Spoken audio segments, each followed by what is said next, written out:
Good afternoon or good evening, depending on where you might be. My name is Kevin Michael Grace, and this is the KMG show for Wednesday, April the 27th, 2022. First up, a question. Who do children belong to? Do they belong to their parents? Do they belong to the state? That seems to be, the issue of our time. There's an essay by Nathan Stone at AmericanThinker.com called Don't Be Afraid to Call It Grooming. Sometimes a mask is so completely torn away that only the willfully and ideologically blind or the stupid cannot see what the real game is. Frank Bruni of the New York Times kindly provided those who desire to see with such an opportunity with his own 2 minutes hate against Florida's protection of 5 to 9-year-olds from groomers. The gist and heart of Bruni's tirade are that in this latest incarnation of the culture war, too much emphasis has been put on so-called parental rights. Public schools, he emphasizes, don't exist, quote, as some bespoke service attending to the material wants and political whims of only those Americans with children in the science lab and on the soccer field, unquote. Instead, their purpose is to service all Americans, whether they have children or not. Everyone has a stake in them. As such, he declares, enough about, again, scare quotes, parental rights. I want to talk about non-parental rights, unquote. This is an illuminating statement. For the last 7 decades, the dominant narrative has been that liberty advances when rights expand. But this neo-Whiggish interpretation of history, Western civilizations have become steadily more free since the end of World War II, culminating in the present moment, which should be the apex of human liberty. How much freer can an individual become after the Supreme Court declared that the heart of liberty consisted of the right of every individual to define the meaning of life and the universe for himself? With the raising of 6 hands, every Joe Schmo was transformed into an avatar of Zeus with the power, if not the wisdom, to create his own Olympus. Except now. Now, suddenly, magically, the recognition of parents' rights to know what public servants teach their children 5 days a week for 9 months a year is not an advancement of liberty, but an attack against democracy. Yes, it's hypocritical, but more strikingly, it's also an indictment. It's almost as if Bruni understands that the whole expand rights equals more liberty equals more democracy, more perfect union bit was a crock from the beginning, and this expansion, more accurately, a whole cloth creation, meant more liberty not for all, but only for a selection of the chosen. The prohibition against public prayer and the reading of the Bible in schools expanded liberty for non-believers by squeezing it out of believers. The entire gay marriage mishiva has constricted the liberty of ordinary people from living out their disagreement in their ordinary lives peacefully. The liberty of being an oppressed minority has come at the expense of making all non-minorities white devils, and everything they do, from drinking coffee to owning dogs to living in suburbs, part of a diabolical plot to redominate the minorities. And now the recognition and protection of parental rights in Florida threatens to shrink what? Not the ability to contract a so-called gay marriage, or to transition from a man to a woman to a dragon, or to participate in the oxymoron of ethical non-monogamy. The only right being shrunk is the right of teachers to groom the kids in their care. And Nathan Stone continues, I know there's been a huge kerfuffle within conservative spheres over even using that word, with progs and conservative suits shrieking that its use is a below-the-belt power play made by opportunistic activists and politicians. These people deliberately ignore that grooming doesn't necessarily deal only with the narrow bandwidth activity of getting a minor to sleep with an adult, or maybe groomer raises unpleasant memories of John Weaver and the Lincoln Project in their minds. As Helen Roy explained, quote, grooming is a complicated system of behavior. What is it? Most basically, to groom is to prepare or train someone else for a particular activity. In the current political context, grooming certainly and accurately connotes sexually inappropriate ends, especially as its most recent usage was entirely swept up in the Me Too movement. Even as grooming discourse reached its apparent zenith a few years ago, Rape was not always the intended or actual end of the story. Rather, it was understood that to be a groomer was to actively participate in the broader system of manipulation. Ghislaine Maxwell and similar recruiters may not have been doing the raping, but they were all certainly engaged in grooming, unquote. Stone continues, when first graders are encouraged to create their own gender identities and third graders are prodded to break the oppressive gender binary to throw off the shackles of Christian colonialism, when children are assigned graphic gay porn in class, when teachers stalk their students online for recruitment into the rainbow cult or encourage their students to keep secrets from their parents, when they take to TikTok to boast of how they slyly incorporate gay agitprop in their classrooms, they are actively grooming. Full stop.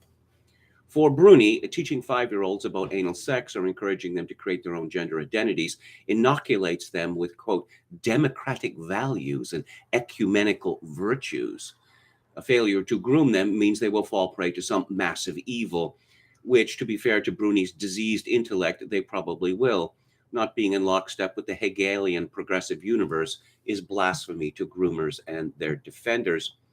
This thought pattern is not just evil enough to be assigned to Dante's Ninth Circle, but is also an insidious lie. The real purpose of education was not to learn democracy or ecumenism, but to pass on to the next generation what they would need to flourish and keep the right of self-government. It was an understanding nearly as old as the Puritans' landing. The first American public education bill was the Old Deluder Satan Act, passed by Massachusetts in 1647, which mandated a public teacher once a town consisted of 50 households and a grammar school once it reached 100 households. The impetus behind the bill was to ensure that the next generation would be able to read, scripture especially. The bill begins it being one chief project of that old deluder Satan to keep men from the knowledge of the scriptures and ensure that learning may not be buried in the graves of our forefathers in church and commonwealth. Nor did this end with the Puritans. Wisdom, knowledge, and virtue were so vital for the people to exercise their rights and liberties, including self-rule, that John Adams included the support of all seminaries of literature and sciences into the Massachusetts Constitution. The Northwest Ordinance mandated the encouragement of schools, since religion and morality were inseparable from good government. The modern public education system itself was created in the 19th century, so American children would learn the Bible and thus be immune to the then perceived threat of Catholic immigrants. Stone continues, today American public schools are centers of democracy, have produced a population where 54% of 16 to 74-year-olds have only a 6th grade reading level, 24% of high school seniors have proficiency in math, and 12% graduate with proficient knowledge of history. That's a system that went from having the #1 ranking in high school and college education in 1992 to being 24 in science and 30 in math, compared to the other 35 countries in the Organization for Economic Cooperation and Development. Curiously, this modern decline in knowledge among the citizenry has correlated with the growing prominence of the deep state. Americans went from being a nation of yeoman farmers who read Virgil to a nation of obese screen starers who binge on the streaming platform du jour. Almost as if once education was separated from its higher purposes, self-government started eroding. If our civic values now demand this ignorance of our past, the world we live in, and hatred of the faith of our fathers, with queer theory poured in as a substitute, they are as evil as the teachers grooming children and the bleaters who cheer them on. Again, this is an essay called Don't Be Afraid to Call It Grooming by Nathan Stone at AmericanThinker.com. Frank Bruni is a male homosexual. You might have guessed that. I just thought I'd make this clear because I think that it is very relevant to this discussion. That is to say, he does have a dog in this race. Now, of course, to use the word groomer is to be guilty of hate speech. And how do we know that? Because Etienne Quintal of the Canadian Anti-Hate Network tells us so. The Canadian Anti-Hate Network is an AstroTurf NGO, which is funded by, wait for it, the government of Canada. And I'll have more to say about the Canadian Anti-Hate Network later in the show. Okay, groomer, hate tropes fueling opposition to alphabet people rights in Canada. From the last federal election to American policies creeping north, the trope of alphabet people targeting children continues to permeate the worst spaces online. Amidst a renewed moral panic, laws and bills prohibiting teachers from discussing sexuality and gender issues with young students have been passed in several U.S. states. Meanwhile, the opponents of this legislation are being labeled as groomers and pro-pedophile by anti-alphabet people activists. This debate is seeping into Canada's political discourse, thanks in part to far-right media outlets keen on importing American culture war items, boo, for clicks. Because Americans are socially so different from Canadians that why would a social controversy in the United States be reflected in Canada? Tropes accusing alphabet people of posing a risk to young people, however, are by no means new.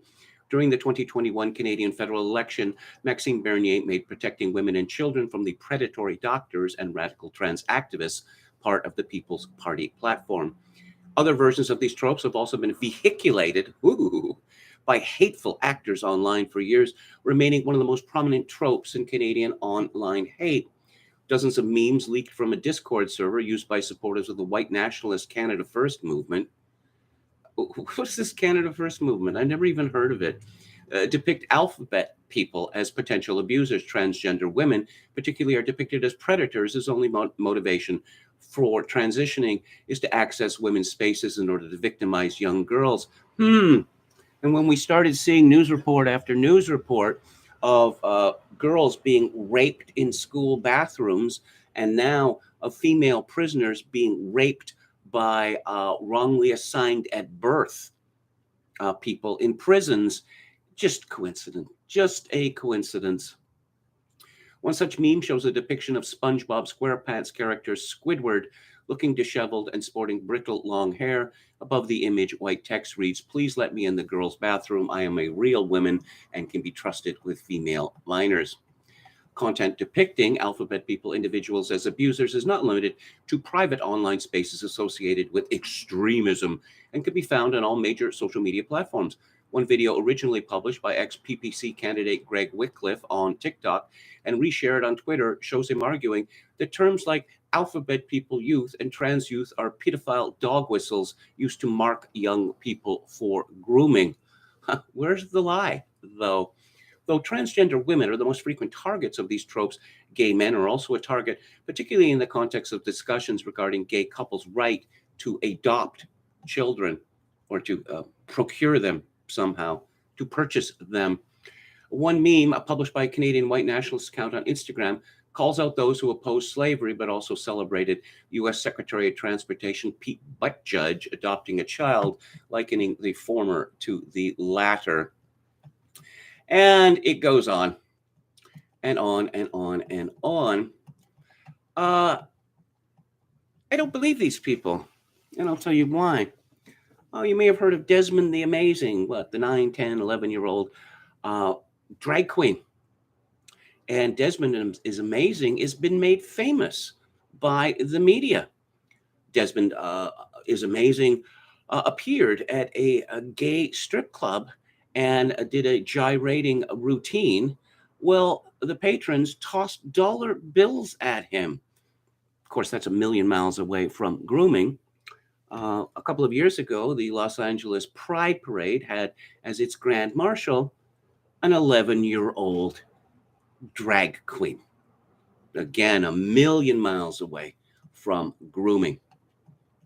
One would thought that if the gay movement were so keen to disassociate themselves from grooming, they would have said, no, you're not going to have 11-year-old boy drag queen as the marshal of the Pride Parade. This makes us look like sick lunatics. And no, Desmond is Amazing. No, we're not going to give any publicity to Desmond is Amazing because, again, this makes us look like sick lunatics. There was a man called Peter Morin, 1877 to 1949. He was the co-founder of the Catholic Worker Movement. And he once said that, and I'm paraphrasing here, that children weren't born to become cogs in the wheels of the managerial state.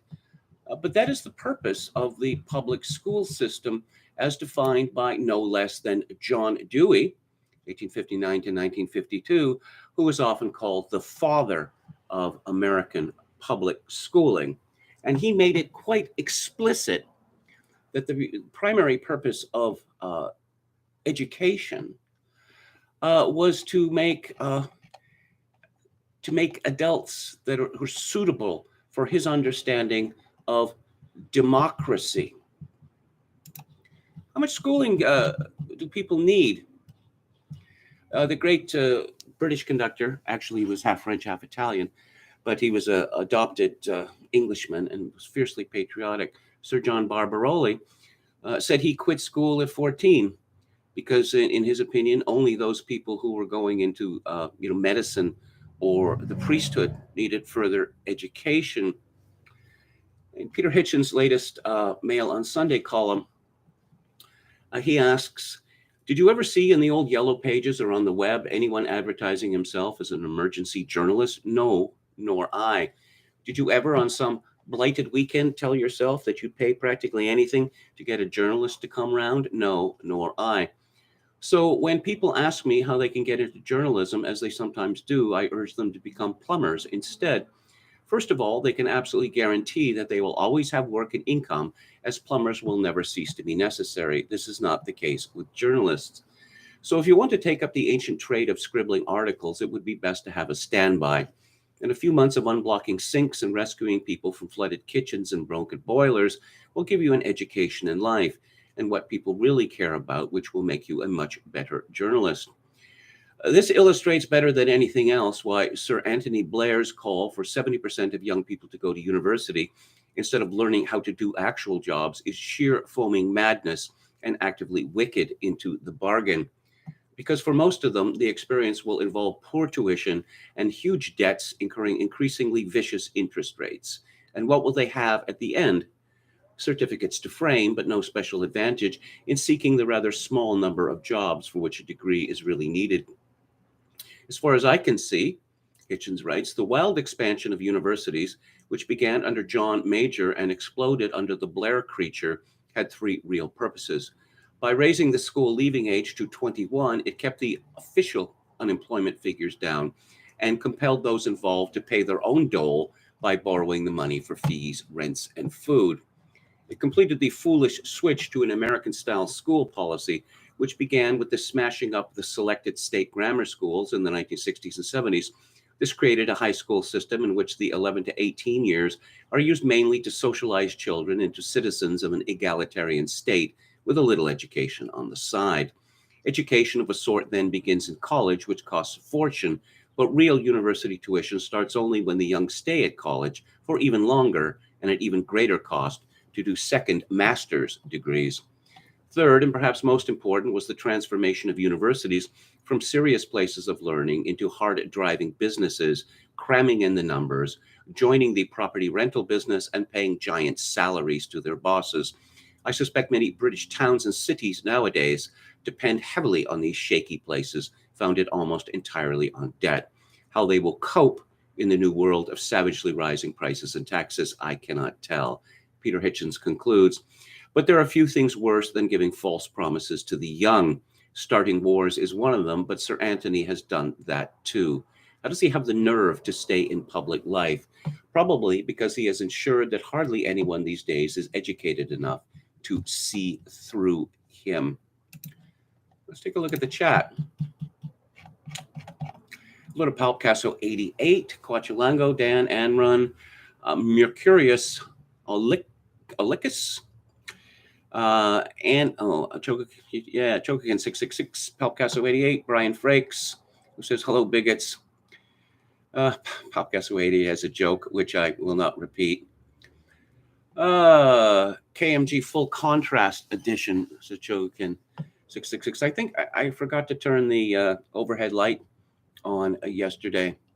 Chokagan 666 says, he's never leaving that hotel, is he? Oh, yes, my sordid little grief hole.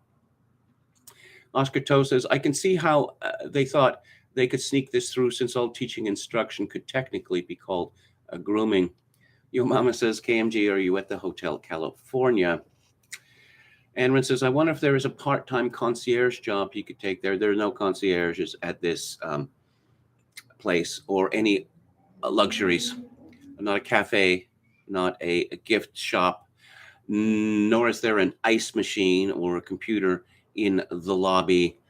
And the Coke machines are typically almost always out of Coke. So Brian Frakes likes the Yankee necktie. These are flags, various American flags at the time of the American Revolution. Palpcasso88 says, KMG reminds me of the Royale, an episode of Star Trek The Next Generation, where some of the crew are stuck in a hotel with no escape. Palpcasso88 says, Norway banned puberty blockers for kids based. Indeed. Dr. Deadname says, Norway is better than Sweden. Chokin666 says, the mother of that rapist, high school rapist, blamed the girl for not protesting vehemently enough. Yes, indeed. Palpcasso88 says, is Denmark the best Scandinavian country? Well, it is frequently, we're frequently told that it's the happiest country on earth. KMG, what do you think of the mysterious hepatitis outbreak among children? I have to be careful what I say. I think that it's perhaps a contraindication following from a public health initiative. Will that serve? Chokin666 says trans kids are like vegan cats. We all know who's making the decisions. Indeed. Oh, okay. Who else do we have here? There is no reason to have that 13 plus years of education, says Oscar Toe. Dr. Deadname says, my plumber thinks the Freemasons run the world. Well, food for thought. Palpcasso88 says, too many people go to university. Well, I fully agree. I would think that about 5% of the population is suited for university. I think they should get a full ride as well. School system should be looking to move people into trades as quickly as possible. Because if you, as Peter Hitchens says, if you have a trade, you will almost always have work, because trades are something that cannot be outsourced. Dr. Deadname says, if in the U.S. colleges have too many amenities and bloated administration. Lamprey Milt says, I recommend the book Rotten to the Common Core. Lots of what KMG is discussing is in this book. Well, thank you for that. Hello to William Hicks. I want to talk about an essay here from Frank Wright, who I have discussed several times on this live stream. And he talks about a subject which is dear to my heart, which you may have heard me speak of on this live stream. What is moral inversion? Why all the vices are now virtues? Recently, we have seen the reemergence of the idea that freedom is somehow dangerous. Thanks to the Canadian regime media, we know that freedom, scare quotes, is a dangerous far-right idea. Freedom of speech is now dangerously extremist too, with beloved figures such as Sadiq Khan warning about the dangers of hate, which this kind of freedom entails. The appeal of this kind of distortion is to a sense of complete moral nihilism. It is addressed to a self which answers its own emptiness in a momentary explosion of intense emotion. This fanatical hollowness, this howl of the vacant, is a symptom of what Mikhail Polanyi called moral inversion. Moral inversion also means what you think it means, that all the vices are indeed virtues now is a cliche. Consider the following meme: lust, Tinder; gluttony, Uber Eats; greed, Amazon; sloth, Netflix; wrath, Facebook; envy, Instagram; pride, LinkedIn. There are service industries built around each vice because vice is much more marketable than virtue. What could be the reason to make such a sweeping remark? Polanyi himself offers the idea that moral inversion is not only real but inevitable. It is the result of Western civilization minus God. Polanyi argues that the West is infused with the idea of Christ as man perfected. With no Christ, the impulse to perfection becomes corrupt, leading to a complete inversion of the moral structure proceeding from the example of God. What we call progress, which is usually taken to mean the moral and intellectual progress of mankind inspired by the Enlightenment, therefore inexorably results in the emptying out of the human soul. Liberalism and technology assist in the process, just as they also help to undermine the divine. This is the Archimedean point of existence from which all sense, moral and otherwise, flows. Frank Wright continues. How does liberalism do this? We are living in the end stage of liberalism, which I have described elsewhere as the third religion of man. The others, fascism and communism, have already expired in barbarism, as all utopian cults are wont to do. The end stage of liberalism explains the relation of liberalism to moral inversion in several ways. Liberalism is the religion of liberated man, of the liberty of action, of belief, of ownership, and expression. To mention these basic precepts is also to indicate how poorly liberalism is faring today. Why is liberalism so ill? Why is there so little liberty left? To recap, the last 2 years have seen people lose their liberty en masse due to a health emergency feverishly supported by the frail, the elderly, and those with an interest in justifying their political legitimacy. The unfreedom of the last 2 years has given the political class a shot in the arm, a temporary sense of power and of immunity to consequences, which is proving to exact a cost that may be fatal. The populations of the liberal democracies have seen that their so-called liberties can be taken away, ditto their property and also their sense of bodily autonomy. This panic has seen dramatic limitations on free speech applied to mentions of alternative medications, vaccine dangers and injury, statistics on mortality and comorbidity, and on various measures such as the indemnity from prosecution of the novel mRNA treatment manufacturers. All this is deeply illiberal and downright immoral. Perversely, it is the very people who 10 years previously would have despised Big Pharma and its skullduggery who are most enthusiastic about supporting them now without question. This is in itself a noteworthy moral inversion. The legal paradox of liberalism is also evident elsewhere. In the aggressive promotion of individual rights, liberalism finds itself in a quandary. It becomes necessary to preserve the claims of extreme individuals from the oppression of the majority by enacting laws which restrict majority preference from being expressed and which sanction majority opinion. Minority groups with favorable legal leverage have benefited enormously from liberalism's endorsement of deeply illiberal laws to ring-fence their chosen beliefs and behaviors with the threat of punishment. Public expressions of fact, as in the case of women, or dislike, as with the hate speech laws of the UK, can and do attract the attention of the police. Frank Wright continues, in the moral and intellectual sphere, the impulse of liberalism has resulted in widespread and near total destruction of order. The liberal idea of freedom is not universal and is not readily interchangeable with any usage of the word. It reduces to freedom from, distinct from freedom to, a distinction which helps explain the restrictions which it curiously enforces in the name of liberty. Freedom from what? Liberalism conceives of freedom as the result of the removal of all restraint, moral, cultural, customary, and legal restraint, as well, of course, as the near total rejection of Christian ethics. The idea is that man is freed from chains and proceeds to rise morally and intellectually from his reduced state of repression into a better version of himself. This collectively is what is meant as progress. We can see that the removal of all restraints on moral behavior is complete, as indicated by the full-throated celebration of vice in public life, as in all forms of popular media. This indulgence without limit is identified strongly as freedom in the modern mind, which is a kind of vessel which thirsts but can never drink. This curious image is suggested by the kind of society which has made of man a clamor of unsatisfiable demands. This society is the combination of the liberal idea of freedom with technology, the mechanisms of advertising, modern production, and logistics, the dark art of branding, which crowds out our lives with wants, have partnered with the unrestricted appetite to produce an addiction economy.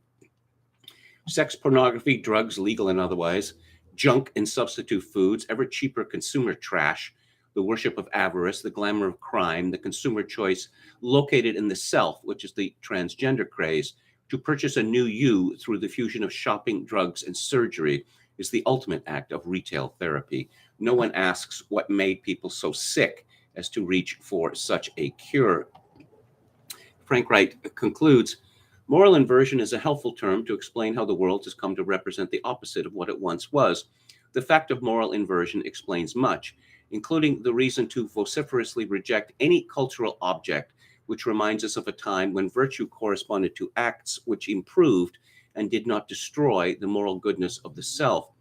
True virtue, as with true liberty, is the freedom granted by mastery of and not surrender to the self. If the discipline of a life's work, it is the discipline of a life's work to be crowned by the inescapable limit of all mortals. Such reminders, as with any connection to historical continuity, must be removed to allow the self its final departure from reality, as if there is nothing more terrifying to the self-important empty vessel than the thought of its own death. If there were a fitting epitaph to the morally inverted self, it could be this: but who will curate my Instagram when I am gone? And again, this is an essay called What is Moral Inversion from Frank Wright's Substack. I have been rereading Stephen Kotkin's multi-volume biography of Joseph Stalin, which is a tremendous work. 2 volumes are complete, and I am eager for the third to come out. But I was struck by this, talking about the Cheka, the communist secret police. The Cheka's role in providing security, meanwhile, remained doubtful. Back in January 19, Lenin's car was strafed from behind. 2 bullets passed through the windshield, and Smolny was subjected to bomb scares. By February 1918, the Cheka proclaimed the power of summary execution against the hydra of counter-revolution, a declaration that looked like panic, as much as contempt for so-called bourgeois liberties.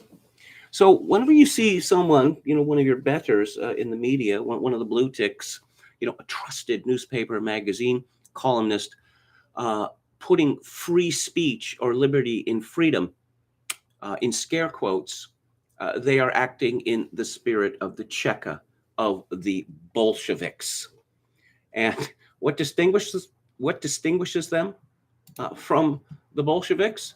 Well, as far as I can see, it is that for the moment, at least, the blue ticks do not have the power of summary execution. And rest assured, if they had this power, they would be keen to use it against many, many people. Elon Musk tweeted yesterday, the extreme antibody reaction from those who fear free speech says it all. Someone called Adam Serwer, who looks like a ghoul, tweeted, the argument over content moderation on social media is about political power, not free speech. But people say free speech because it sounds better. Oh, he writes for The Atlantic. There's a shocker. The Associated Press is on the case. It tweets, Elon Musk says he wants to turn Twitter into a haven for free speech, in scare quotes. The social platform has been down this road before, and it didn't go well. Jack Posobiec tweets, they aren't all just freaking out about free speech coming back to Twitter. They're freaking out at what Elon will find behind the curtain. Again, this obsession with Elon Musk getting a hold of people's direct messages. Exactly what were they saying in these direct messages? Things that are perhaps actionable, things which present them to be depraved monsters or insane, perhaps. But you just notice how many times now you see these words, free speech and freedom and liberty, put in scare quotes. Sean King tweeted, I'm told this morning that Apple and Google will remove Twitter from the App Store if it does not moderate and remove hate speech under Elon Musk. This isn't a new policy, but a commitment already made. Amazon Web Services has the same commitment. So there's that. Darren Beatty responds, the American regime and free speech are incompatible. Elon Musk, again, tweeted, For Twitter to deserve public trust, it must be politically neutral, which effectively means upsetting the far right and the far left equally. And Darren Beatty comments, if Elon sticks to his word and allows free speech on Twitter, there is nothing he can do to upset the far right and far left equally. Representative Jim Jordan tweets, Democrats control big tech, big media, Congress, the White House, Hollywood, and sports. We get free speech on Twitter, and they lose their minds. Well, it's supposed to be a unipolar world. And the bad people, which is us, we're not supposed to have any power at all. We're not even supposed to say what we think because, I don't know, it might upset people. The European Union is also on the case. Steve Watson has a story at Summit News. As new Twitter owner Elon Musk noted that censorship zealots have exhibited an extreme antibody reaction to the idea of free speech returning to the platform, the EU issued a threat to Musk, telling him that his rules won't apply in their territory. Speaking to the Financial Times, EU Commissioner for the Internet Market Thierry Breton declared that Musk's Twitter will be forced to comply with European digital rules or be subject to massive fines and even a ban throughout the bloc. We welcome everyone. We are open, but on our conditions, Breton passive-aggressively declared. At least we know what to tell him. Elon, there are rules. You are welcome, but these are our rules. It's not your rules which will apply here. Anyone who wants to benefit from this market will have to fulfill our rules. The Twitter board will have to make sure that if it operates in Europe, it will have to fulfill the obligations, including moderation, open algorithms, freedom of speech, transparency and rules, obligations to comply with our own rules for hate speech, revenge porn, and harassment, unquote. What kind of freedom of speech would that be? Speech that the EU agrees with? If Twitter does not comply with our law, Breton warned, there are sanctions, 6% of the revenue, and if they continue, banned from operating in Europe. The Financial Times notes that Breton was a key architect of the bloc's Digital Services Act, which will see social media companies forced to present to unelected EU bureaucrat regulators how they are moderating so-called disinformation and war propaganda, i.e. anything that doesn't fit the EU narrative on their platforms. It's essentially another Ministry of Truth in action. The EU's threats to Musk come on the heels of Joe Biden's press secretary, Jen Psaki, lobbying a veiled warning that the administration is concerned about the harm caused by large social media platforms. Dana Lash responded, he didn't mind when Twitter was suspending accounts like mine for sharing legitimate reporting from the New York Post on his son. Musk has described free speech as the bedrock of a functioning democracy and vowed to expunge bots and make the platform's algorithms open source. He also signaled that all opinions within the law will be classed as freedom of speech in Twitter. Perhaps most tellingly, Musk noted that Twitter suspending the New York Post over the Hunter Biden laptop story was incredibly inappropriate. So, does the EU think they can stop the use of Twitter within its domain? There are cloaking devices, VPNs that people can use. So no one knows what you're watching, what you're looking at on the internet. Perhaps the EU will move to ban them as well. Oh, Canada, of course, is on the case. Canada is very, very concerned. And of course, when Canada is concerned, the rest of the world quakes in anticipation. This is from Tara Deschamps at the Canadian Press. Musk's free speech plans for Twitter to face challenge from governments, according to expert.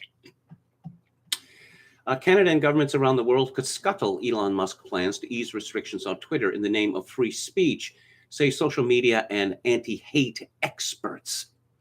They believe Musk, a self-described free speech absolutist, whose $44 billion bid to take over the platform was approved by Twitter's board Monday, will face several regulatory hurdles as he works to create an inclusive area for free speech. Among the challenges are Canada's plans to reintroduce a bill aimed at reducing hate speech on online platforms like Twitter, and the European Union, which I mentioned previously. According to Heidi Tworek, who is grandly titled a senior fellow at the Center for International Governance Innovation and a Canada Research Chair at the University of British Columbia. The broad-sounding principles of free speech become much more complicated because one has to take into account questions around the types of moderation that are already happening and what different governments already do to put pressure on Twitter and how Twitter tries to respond to that.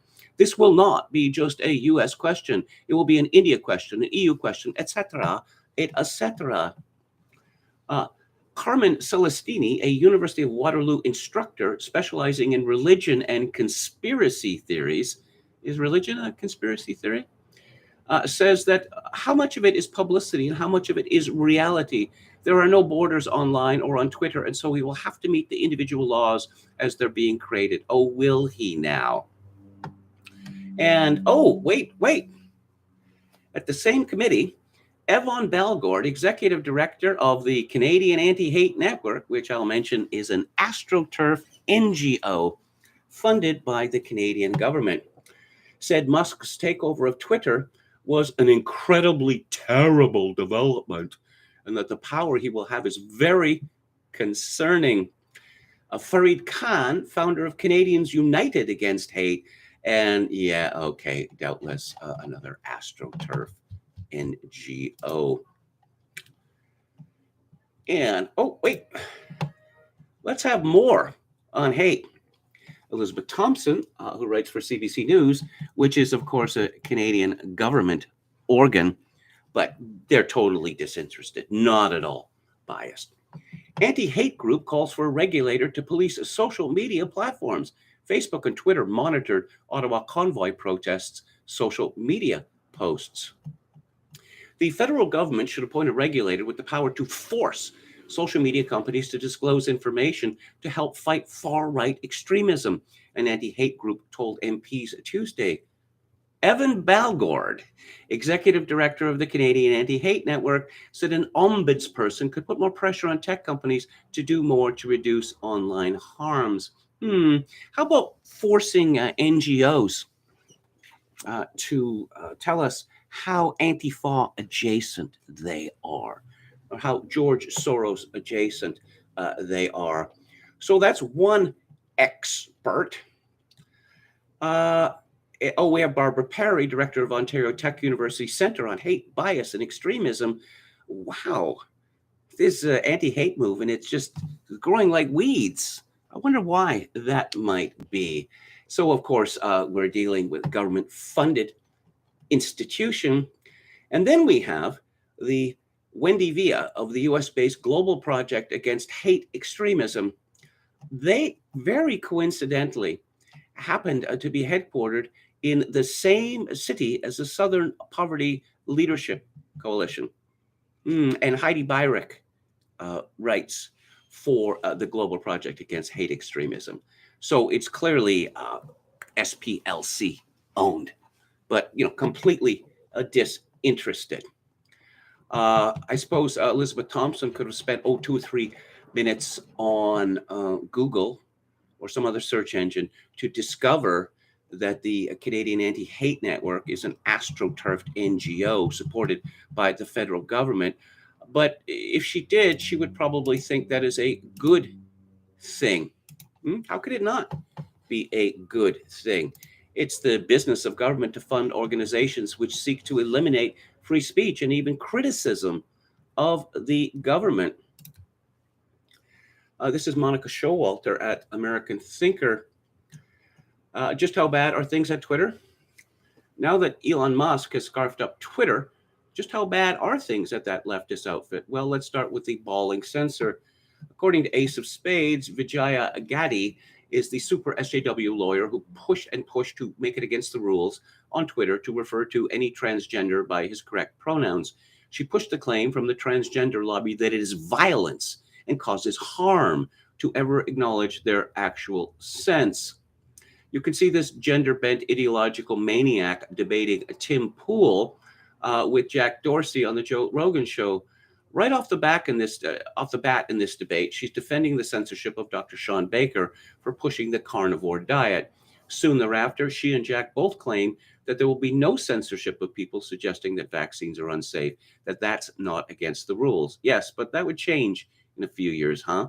Essentially, she's been pushing the line that anything the left doesn't like or claims causes harm must be censored, and that the idea that all the censorship causes harm to free speech just isn't a consideration we should worry about.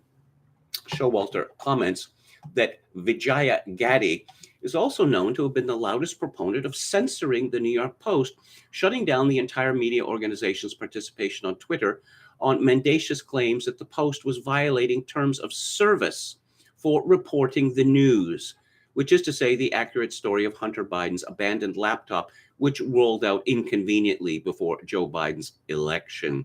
Although there is plenty of evidence to suggest that, and I can't repeat that act did affect the election as well. A significant numbers of voters who said they had voted for Biden without that information said they would have changed their votes had they known. That makes her act not just fourth world censorship, but an illegal in-kind political donation, which should be sanctioned. This is a political slime ball with dictatorial impulses. She was certainly among the crew that banned the president of the United States, while blithely allowing the Taliban and Iranian mullahs to post without fetters.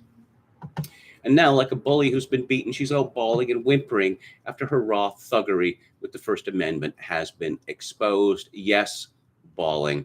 Seems that James O'Keefe has been active, releasing a tape of Twitter's internal meeting after Trump made his purchase. It wasn't pretty.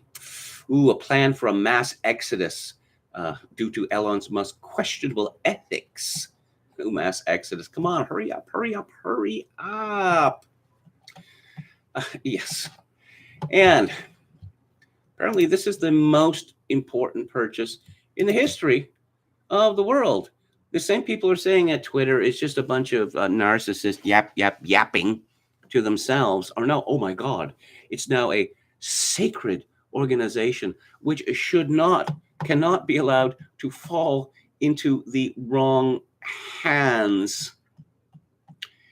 Paul Joseph Watson at Summit News writes, as head of trust and safety, Gadde was hugely influential in defining the company's view of hate speech and was also instrumental in crafting the healthy conversations narrative that Twitter has used as an excuse to censor blatantly factual information. She also spearheaded the banning of Trump after the January 6th riot, despite the fact that Trump had no role whatsoever in inciting the riot. Twitter claimed they banned Trump in order to stop further incitement of violence, despite Trump literally telling his supporters via Twitter to go home with love and in peace. The Indian immigrant was also reportedly involved in the decision to temporarily ban Zero Hedge from Twitter for its reporting on the lab leak origin theory of COVID-19, despite this subsequently becoming a widely plausible explanation for the origin of the virus. Yes, another model minority. Oh, the Washington Post is on the case, and the Washington Post is concerned. It took two people to write this story, Elizabeth Dwoskin and Kat, yes, Kat, C-A-T, Zakrevsky. Elon Musk boosts criticism of Twitter executives prompting online attacks. The targeting of employees by Trump's massive Twitter megaphone is a major concern for workers. It started with a Tuesday tweet from political podcast host Sagar Enjeti, who was responding to a report on Politico that Twitter's legal policy and trust leader broke down in tears at a meeting with their staff this week.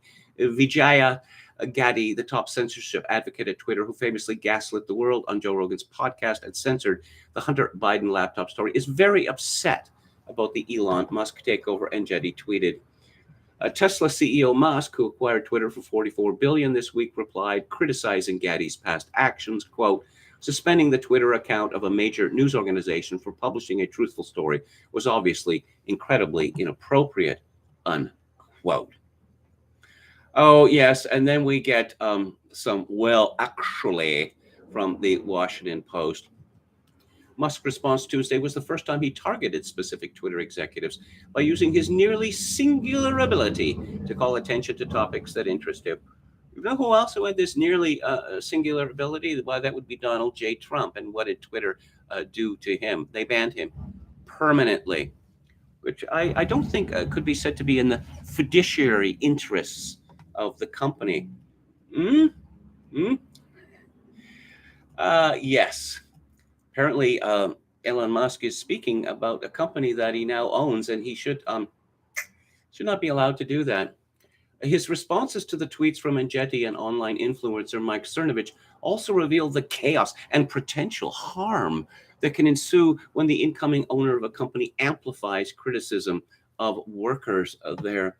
Personal attacks from are a nightmare scenario for Twitter employees who in recent weeks have repeatedly expressed concerns in interviews at a company-wide town hall and internal online forums that they could be targeted by the world's richest man. Twitter users quickly piled onto the criticism of Gaddy, including calling on Musk to fire her and using racist language to describe her. Gaddy was born in India and immigrated to the United States as a child. One user said she would go down in history as an appalling person. Is that the best you got? Washington Post? Is that really? Someone calls her an appalling person? Is that hateful speech? Is that racist speech? Is one not allowed to criticize model minorities?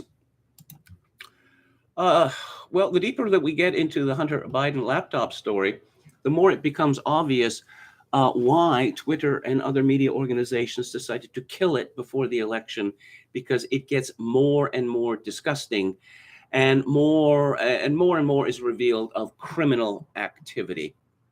This is from Post Millennial. Before the 2020 presidential election, then candidate Joe Biden agreed to cover over $800,000 of his son Hunter Biden's bills, including legal bills that were associated with his shady overseas business deals. This per an email which came to light Tuesday. Biden has said repeatedly, insistently, that he has no knowledge of Hunter's business dealings and was not involved in them, even to the point of claiming he never discussed those deals with his son.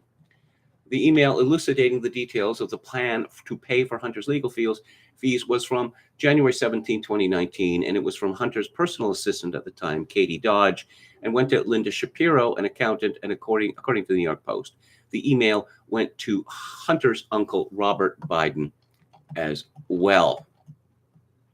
So Joe Biden, he got tremendously rich after he stopped being vice president.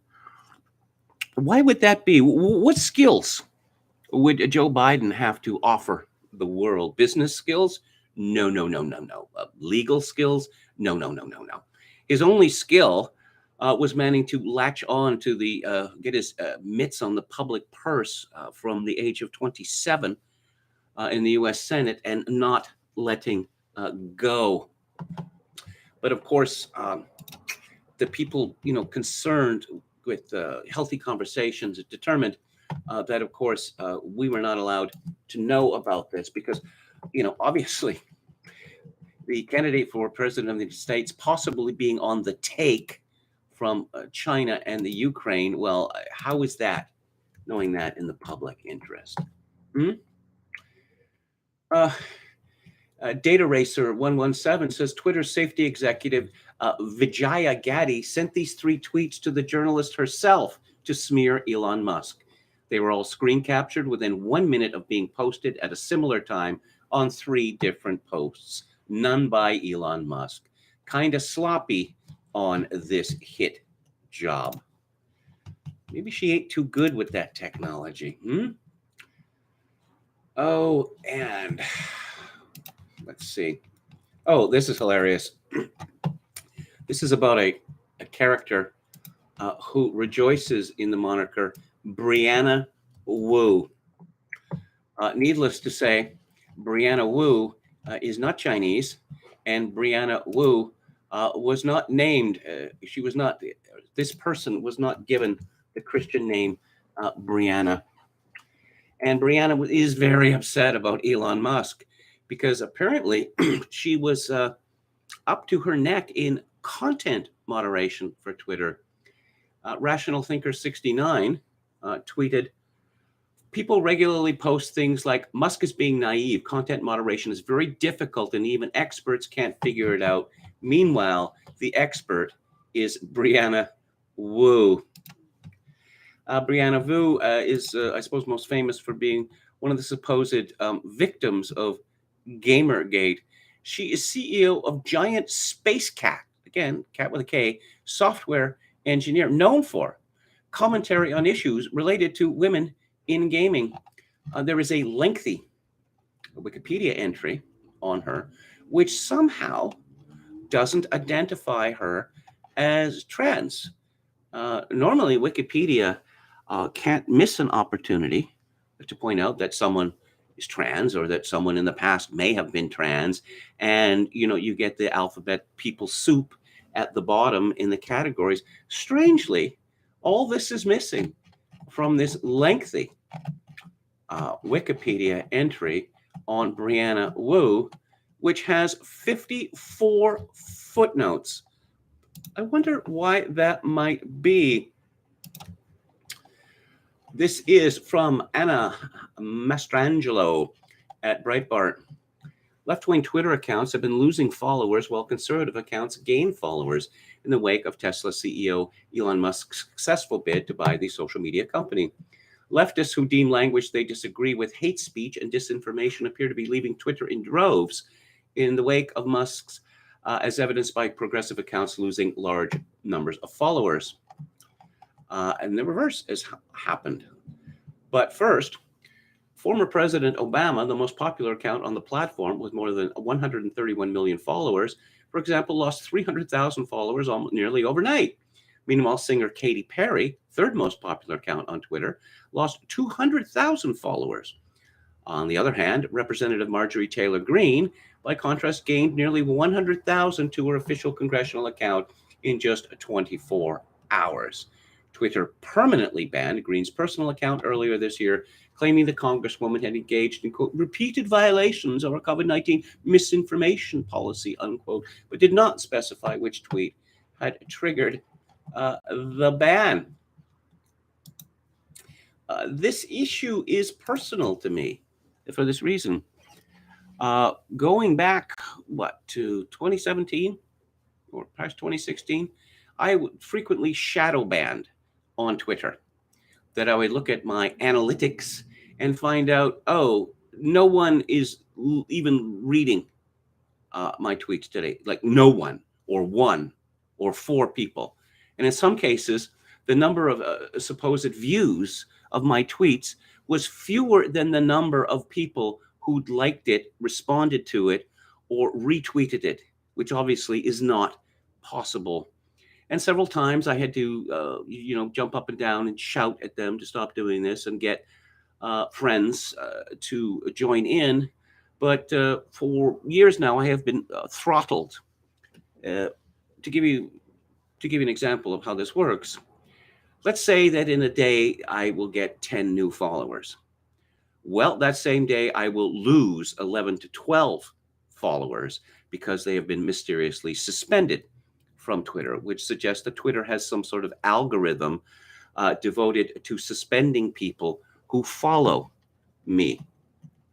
If the previous growth that I had been enjoying on Twitter had continued, I would have probably between 15,000 and 20,000 followers now, instead of 7,417.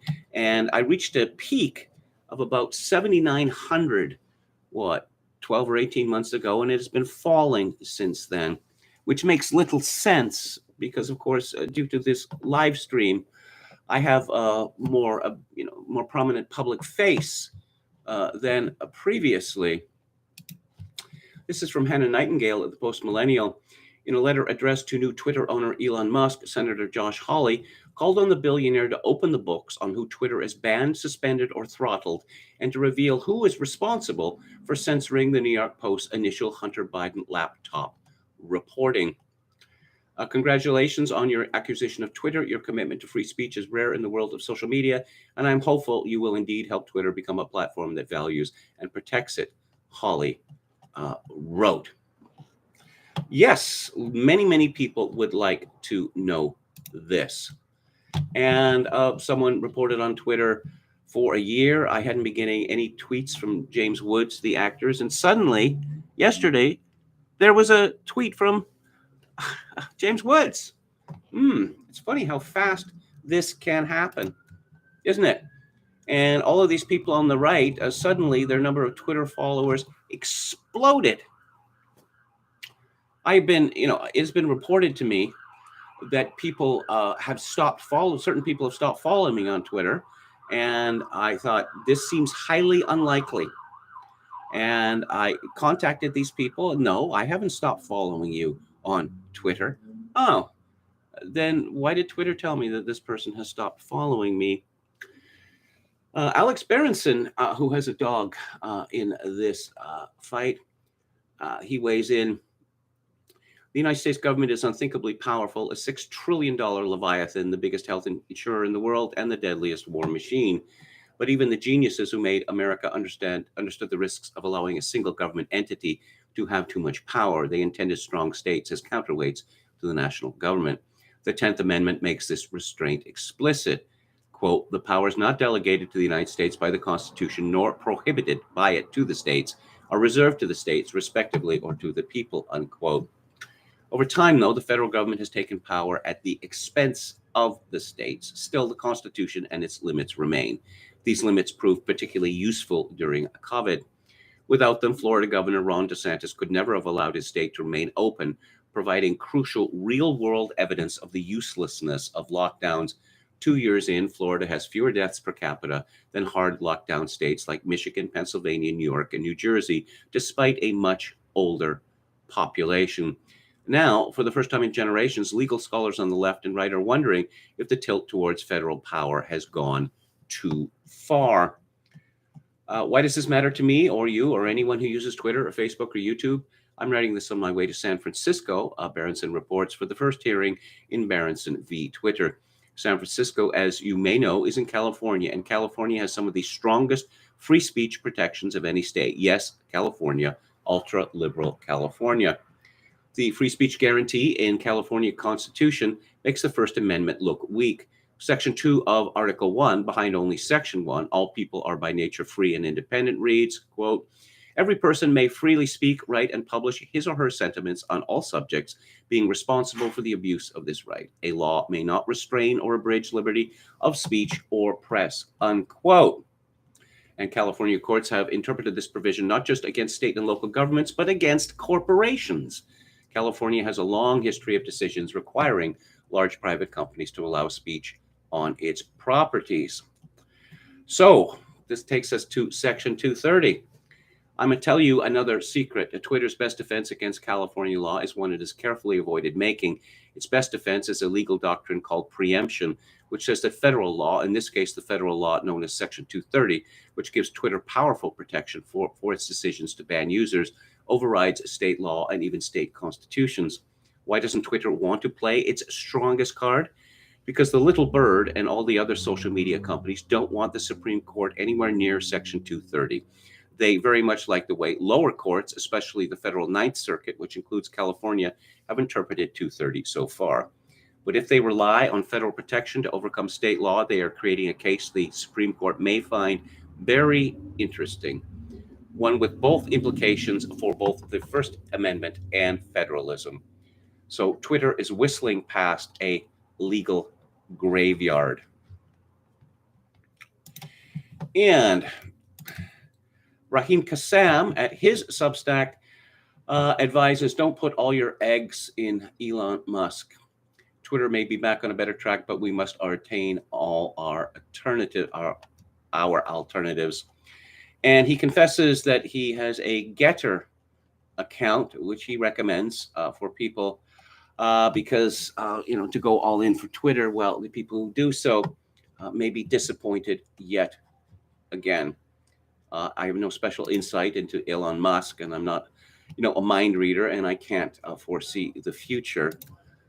It just seems that things have already gotten better. But let's hear from Kate Blanchett, because we're all desperate to know what she thinks. She thinks that Elon Musk's Twitter takeover is very dangerous. And she was in that film, Don't Look Up, in which the chimera of climate change is likened to an asteroid about to destroy the Earth, because they're, really equivalent in that way. And you'd have to be, blind or wish the human race to die in order to doubt that. I mean, wouldn't you? And Ministry of Truth, it's coming. It's coming. This is from Ace of Spades, ace.mu.nu. And let me scroll down here. Department of Homeland Security creates Disinformation Governance Board, Censorship Authority. New censorship commissar bought laptop Russian disinformation op from deep state colleagues and pushed the lie on Twitter. The department tasked with internal national security enforcement in the United States has now been additionally charged with patrolling the speech of Americans for speech the U.S. government deems threatening or unhelpful to its narratives. Everyone have that? The commissars of the Internal State Security Police will now be inspecting your writings and utterings. There's so much fascism around, we're going to have to use a whole lot of fascism to fight all of this fascism. I wonder how much fascism exactly the Never-Trumpers are prepared to support in the name of fighting the fascism that exists chiefly in their darkly masturbatory imaginations. And this just so happens to have been announced the day after a monopoly, which had been under firm control of the U.S. government, went rogue when it was bought by a dissident free speech champion. The Department of Homeland Security is setting up a new board designed to counter misinformation related to Homeland Security, with a focus specifically on Russia and irregular migration. Oh, is that what we're calling it now? The board will be called the Disinformation Governance Board and will be headed by Executive Director Nina Jankowicz. And what do we know about this Nina Jankowicz woman? Our new speech commissar says that she had been concerned that Twitter would ultimately stop enforcing government-demanded speech edicts. Let's see, Nina Jankowicz, she was previously a disinformation fellow at the Wilson Center, advised the Ukrainian Foreign Ministry as part of the Fulbright Public Policy Fellowship, and oversaw Russia and Belarus programs at the National Democratic Institute. Oh, so apparently it's going to be a crime now in the United States to say anything mean about Zelensky and his glorious new regime. I don't know. People could say that the Biden administration is going too far, has gone too far. Well, you can look at it a different way. If we're going to get trampled in the this year's midterms and, trounced in 2024, let's do as many horrible things as we can while we still have the power, because it's going to be a lot of work for the opposition to rescind all this. And typically, for a new party comes in and says, we're getting rid of the rot, the dead wood, all the evil stuff the previous regime did. And how much of it do they actually get rid of? Remember when Ronald Reagan claimed that one of his top priorities was to eliminate the Department of Education? Did Ronald Reagan eliminate the Department of Education? No, he did not. This is from Libby Emmons at the Post Millennial. Amazon pulls ads for Matt Walsh's children's book, claiming it is political commentary. Amazon has pulled all ads for Johnny the Walrus, claiming it is not appropriate. How about that? Amazon said that that Walsh's children's book, which challenges the narrative of transgender activism, was inappropriate and pulled it from the category of children's books and labeled it political commentary. And why would that be? To ensure, this is the way that they speak, this nauseating way that corporate America speaks. In an effort to continuously improve our customer experience, we periodically review active campaigns. On the basis of the recent review below is the status of your ads in the campaign JTQ manual.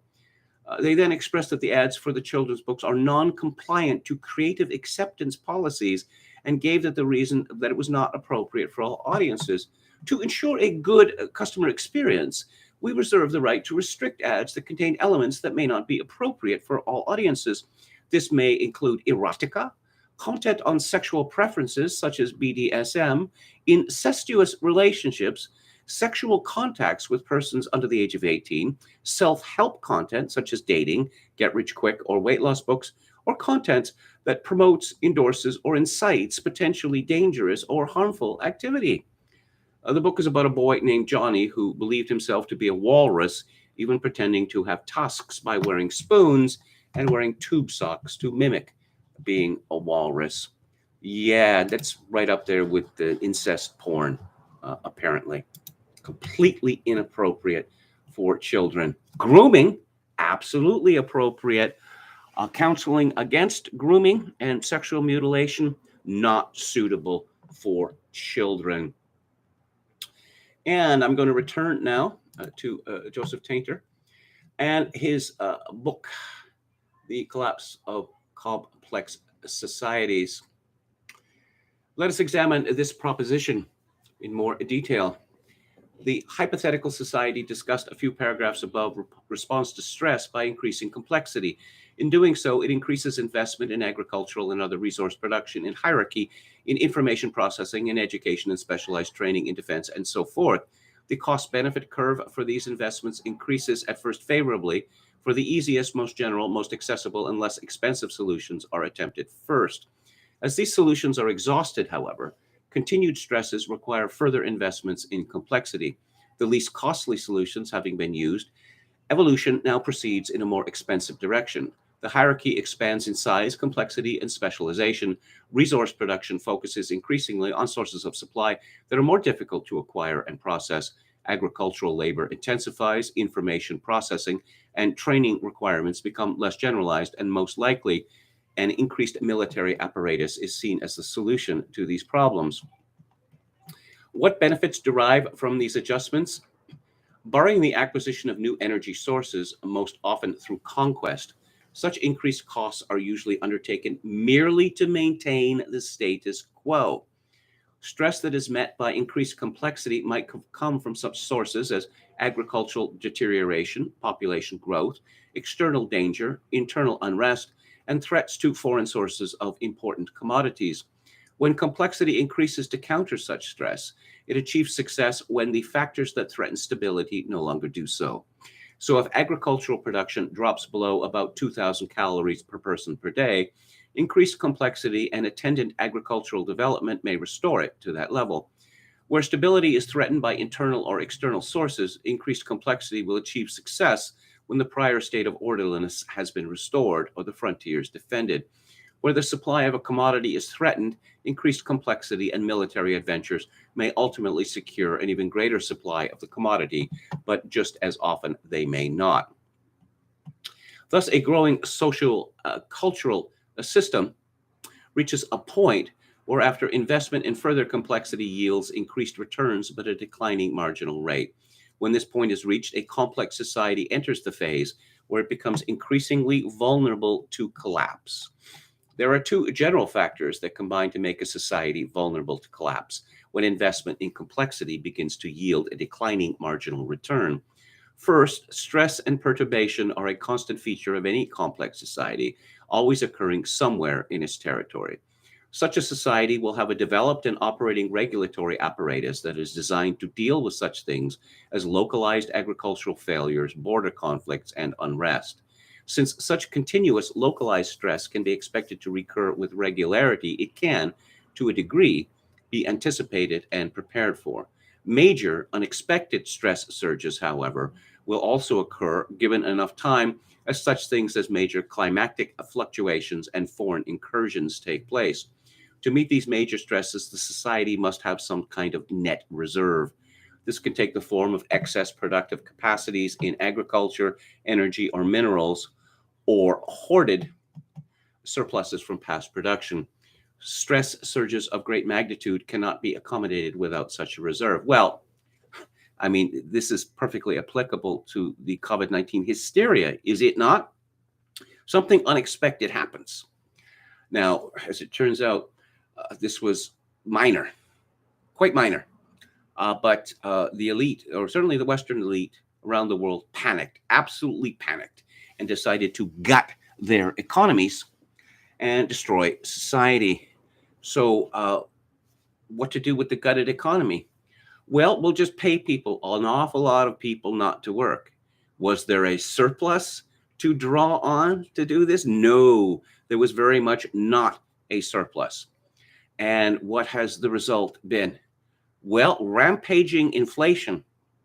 to give one example.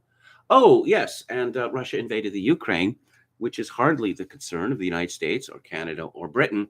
So, what was the result of that? Let's destroy the world trading system. That couldn't backfire on us, could it? Let's return to Tainter. Secondly, declining marginal returns make complexity a less attractive a problem-solving strategy. Where marginal returns decline, the advantages to complexity become ultimately no greater for the society as a whole than for less costly social forms. The marginal cost of evolution to a higher level of complexity or of remaining at the present level is high compared with the alternative of disintegration. Under such conditions, the option to decompose, that is to sever the ties that link localized groups to a regional entity, becomes attractive to certain components of a complex society. As marginal returns deteriorate, tax rates rise with less and less return to the local level. Irrigation systems go untended, bridges and roads are not kept up, and the frontier is not adequately defended. Does it remind anyone of Mexico? The population, meanwhile, must contribute ever more of a shrinking productive base to support whatever projects the hierarchy is still able to accomplish. Many of the social units that comprise a complex society perceive increased advantage to a strategy of independence and begin to pursue their own immediate goals rather than the long-term goals of the hierarchy. Behavioral interdependence gives way to behavioral independence, requiring the hierarchy to allocate still more of a shrinking resource base to legitimization and or control. For instance, a ministry of truth created in the United States of America. Thus, when the marginal cost of participating in a complex society becomes too high, productive units across the economic spectrum increase resistance, passive or active, to the demands of the hierarchy or overtly attempt to break away.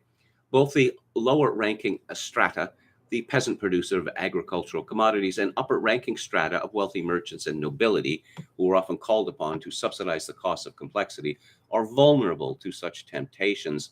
Effective political action on the part of peasantry can generally take place only when they are allied with other strata.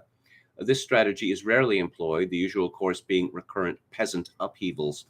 Even still, peasantry can effectively weaken a hierarchy by other means when their marginal return for participating in a complex system is too low. A common strategy is the development of apathy to the well-being of the polity. In both the later Roman and Byzantine empires, the overtaxed peasantry offered little resistance to the foreign incursions that ultimately toppled these regimes. And so, societies faced with declining marginal returns for investment in complexity face a downward spiral from problems that seem insurmountable. Declining resources and rising marginal costs sap economic strength so that services to the population cannot be sustained. As unrest grows among producers, increased resources from a dwindling supply must be allocated to legitimization and or control. The economic sustaining base becomes weakened, and its members either actively or passively reduce their support for the polity. Reserve resources to meet unexpected stress surges are consumed for operating expenses. Ultimately, the society either disintegrates as localized entities break away, or is so weakened that it is toppled militarily, often with very little resistance. In either case, socio-political organization is reduced to the level that can be sustained by local resources. At this point, it would be profitable to discuss a graphic in further detail. A society evolving in complexity undertakes a continuously escalating set of investments, as discussed throughout this chapter. At some point, the investment to benefit ratio for this strategy reaches a certain point. Marginal productivity has reached the point where it can no longer rise given the basic technology and energy resources available. Beyond this point, for at least a while, benefits still rise in response to increasing complexity, but at a declining marginal rate. The region on the marginal product curve depicts a realm in which the complex society experiences increased adversity and dissatisfaction. Stress begins to be increasingly perceived, and if modern history is any guide, ideological strife, for example, between growth and no growth factions, may become noticeable. The system as a whole engages in scanning behavior, seeking alternatives that might provide a preferable adaptation. This scanning may result in the adoption by segments of the society of a variety of new ideologies and lifestyles, many of them of foreign derivation, such as the proliferation of new religions in imperial Rome, or of, I might say, of transgenderism in our own time. Some of these may be perceived by the hierarchy as hostile and subversive, others become briefly fashionable. At the same time, in an industrial society facing declining marginal returns, there may be increased investment in research and development to the extent that declining resources permit, as solutions to declining productivity are sought, and in education as individuals position themselves to reap a maximum share of a perceptibly faltering economy. Taxes rise and inflation becomes noticeable. Prior to that point, investment and intensification can still produce positive benefits, but collapse becomes increasingly likely. And I will return Joseph Tainter's The Collapse of Complex Societies tomorrow. Oh, more from Stephen Kotkin. Emergency. We're hearing a lot about emergency in Canada. Lenin's resolution against the cadets, that is to say the Constitutional Democrats, on November the 28th, was supported by every member of the Bolshevik Central Committee except one, Stalin. Stalin's reasons remain obscure. Be that as it may, the next day the Bolshevik Central Committee, characteristically using a secret decree, formalized the new political order by awarding Lenin, Trotsky, Sverdlov, and Stalin the right to decide all emergency questions and what was not an emergency. Which brings us to my own benighted country of Canada. This is a story from the CTV News by Rachel Aiello. Liberals propose temporary new power to adjourn House without notice and revive late night sittings.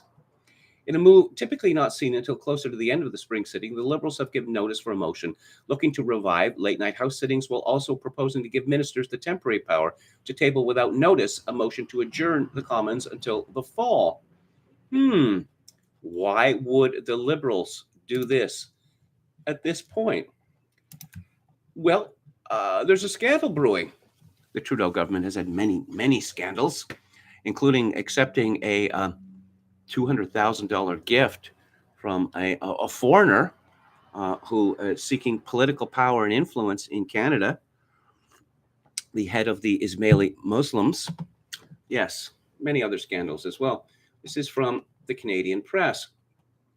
Justice Minister David Lametti repeatedly invoked cabinet confidentiality in his appearance before a special committee tasked with investigating the government's use of the Emergencies Act. Lametti was asked pointed questions Tuesday evening about federal consultation with provinces and others before declaring emergency, and when the government received advice to revoke the declaration. On multiple occasions, he responded that he would, quote, not betray cabinet confidence.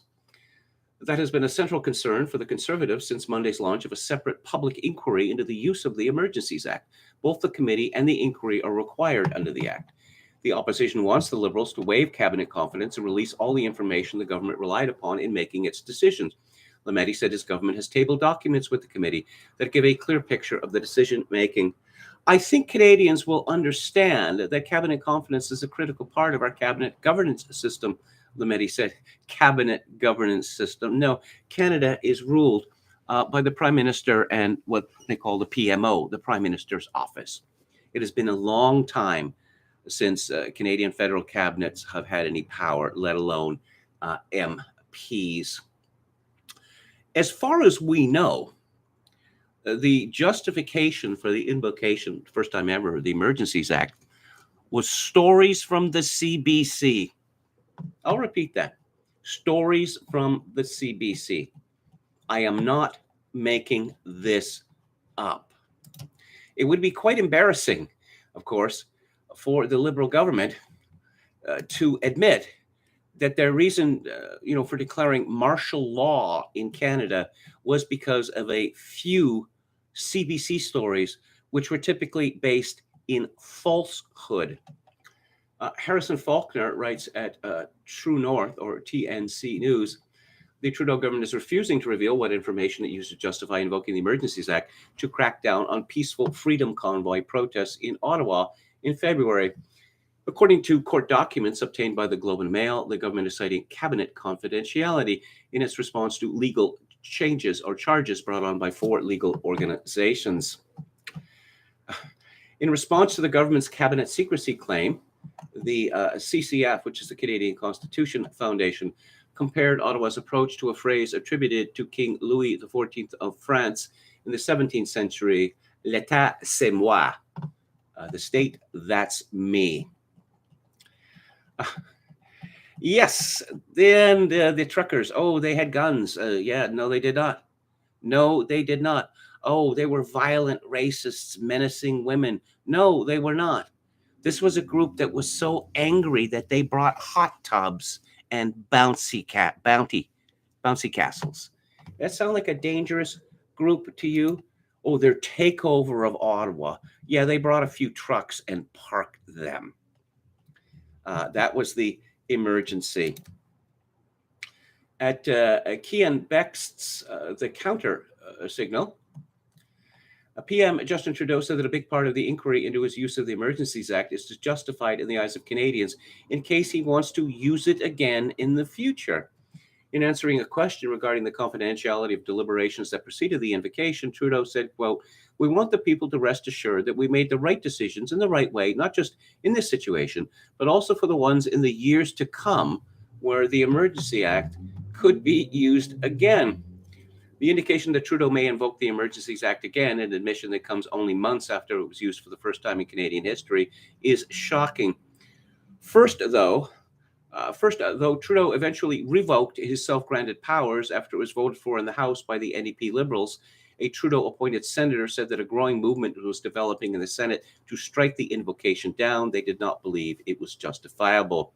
Senator Marilou McPhedran said, just to point out that day on which the declaration was ended by the government, there was already a movement among a significant number of senators and MPs, including some Liberals, to come up with the required signatures to begin the process of ending the declaration, and we didn't end up having to do that.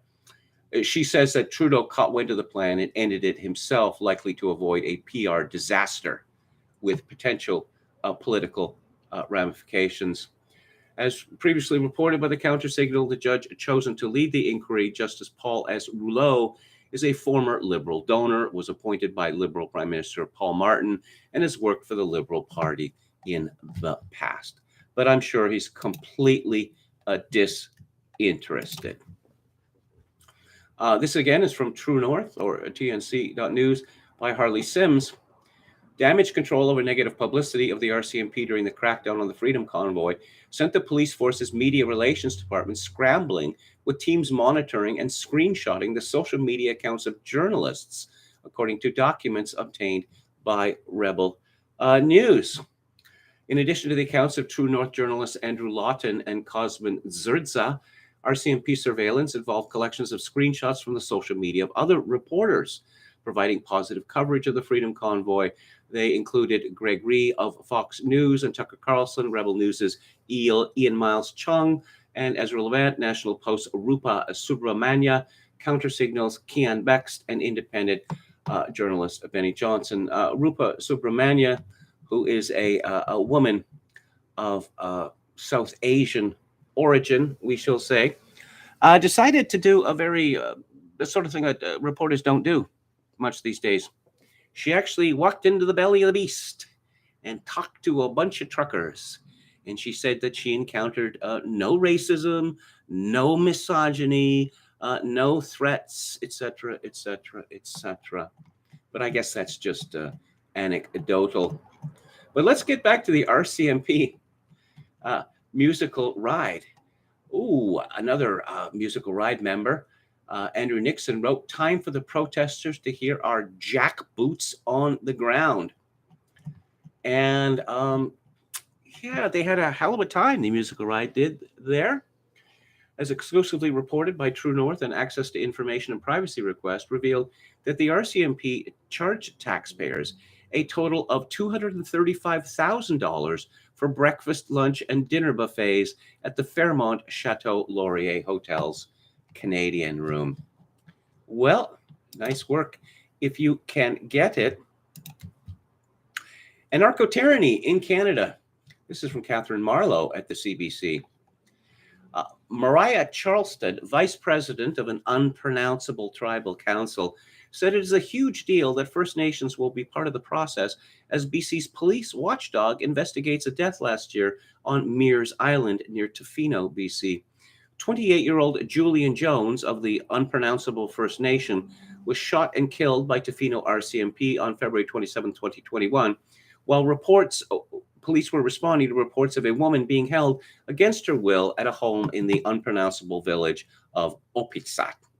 BC Independent Investigations Office was then called in to investigate. A month later, the IIO called when people are seriously injured or killed in interactions with the police, agreed to appoint a civilian monitor to review the investigation and make recommendations to IIO staff. The monitor was to be Indigenous. That monitor was named this week. Unpronounceable Indian Band Chief Thomas George will get a briefing on the investigation, which is nearly complete, and then we'll be able to request files, interview investigators, and make suggestions on how the work can proceed. Why doesn't the government of Canada just say that Indians cannot be guilty of any crime? We're halfway there now. There is something that exists in Canada that I think that Americans would probably be shocked by. I'm reading from Wikipedia here. A Gladue report is a type of pre-sentencing and bail hearing that a Canadian court can request when considering sentencing an offender of Aboriginal background. Under Section 718.2E of the Criminal Code, Gladue was the first case to challenge that section. The process derives its name from R. v. Gladue, a 1999 Supreme Court of Canada decision. So there are too many Indians being arrested, too many Indians going to prison, and this must be the result of systemic racism. In March 2012, the Supreme Court of Canada ruled that the Gladue principle also applies to breaches of long-term supervision orders. They stated that failing to take Aboriginal circumstances into account would violate the fundamental principle of sentencing. So the Canada's courts have been ordered by the Supreme Court to use any excuse not to put Aboriginal, or Indians as we used to call them, in prison, regardless of what they have done, because they've been subject to systemic racism, forever and ever, and presumably always will be, despite the fact that the number of Indians in Canada has exploded in recent years. Who knew that such a systemic, racism, oppression could have that effect? Speaking of unexpected effects, this is from Bloomberg. Russia cut off natural gas to NATO members, Poland and Bulgaria, Wednesday, and threatened to do the same to other countries, using its most essential export in what was seen as a bid to punish and divide the West over its support for the Ukraine. The move, condemned by European leaders as blackmail, well, they're really shameless, those European leaders, marked a dramatic escalation in the economic war of sanctions and counter-sanctions that has unfolded in parallel to the fighting on the battlefield. The tactic coming a day after the U.S. and other Western allies vowed to rush more and heavier weapons to Ukraine could eventually force targeted nations to ration gas and could deal another blow to economies suffering from rising prices. Yes, when you can't afford a car anymore, when you can't afford gas for your car, it's Vladimir Putin's fault. It's not the fault of our leaders for getting into a totally unnecessary dispute with him, or actually fomenting Russia's invasion of the Ukraine. No. It's everything bad that happens. The next time you snap a shoelace, cast your glance toward Russia, because that's what's responsible. One laughs lest one weep, as the saying goes. And let's take a look at summit news. Dr. Anthony Fauci admits pandemic phase of COVID is over. UK streaming platform censors homophobic line in 2002 Spider-Man movie. UK streaming platform ITV Player has censored a so-called homophobic line from the 2002 Spider-Man movie. The line occurs when Tobey Maguire's Spider-Man is facing off against Bonesaw, Spider-Man says that's a cute outfit. Did your husband give it to you? In the newly censored version, the line is reduced to that's a cute outfit, rendering the scene confusing and meaningless. Well, that would be the point, wouldn't it? And hang on just a second here. Oh, some good news, some excellent news. Previously mentioned in the chat. This is from Robert Leah at Newsweek. Denmark has become the first country in the world to suspend its COVID vaccination program. The country has cited its high vaccination rate, a reduction in the number of new infections, and stable hospitalization rates as reasons for the move. The decision means that invitations for vaccinations will no longer be issued after May the 15th, but health officials in the country expect that vaccinations will resume after the summer. Why? Oh, we learned from Newsweek, from Nicholas Creel, Elon Musk buying Twitter isn't a win for free speech. I haven't read the essay. Let me try to figure out the reasoning. Because Elon Musk wants to allow and amplify hate speech on Twitter, and hate speech by definition is not free speech. And she's just the CEO.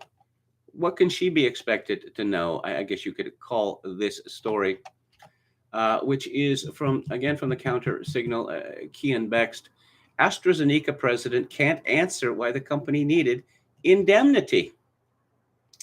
Yes, a previous witness has told us that the global distribution of vaccines is subject to indemnification clauses that countries have to sign on to, meaning that if something goes wrong, your companies are shielded from liability. This was a question from Conservative MP Garrett Genuis.